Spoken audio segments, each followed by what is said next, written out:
आणि भीमा कोरेगाव लढाई सिद्धनाथ महार यांच्या बाजूने का उभे राहिले असा प्रश्न निर्माण होतो। तर याचे स्पष्टीकरण असे आहे की त्या काळात महार समाजाच्या गळ्यात अपमानाचे अस्पृश्यतेचे मडके होते, माणूस म्हणून जगू न देणाऱ्या गुलामीचे मडके होते। सिद्धनाथ महार आणि त्यांच्यासारख्या वीरांना पेशवाई शस्त्र धरण्याचा, सन्मानाने जगण्याचा व माणूस म्हणून ओळख नव्हती।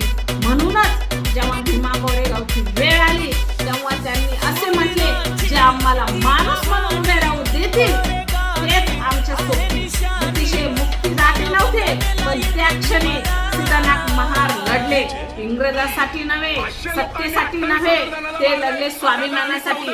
त्या लढाईत त्यांनी इंग्रजांना सांगितले, आमच्या गळ्यातील अपमानाचे मडके आधी काढा, मगच आम्ही शांत बसू। सिद्धनाथ महाराजांची तलवार ब्रिटिशांच्या सेवेसाठी नव्हती, ती होती अपमानाविरुद्ध, गुलामी विरुद्ध आणि मानवतेसाठी। म्हणूनच भीमा कोरेगावचा विजय हा इंग्रजाचा विजय नाही, तर तो विजय आहे दबलेल्या समाजातील आत्मसन्मानाचा विजय।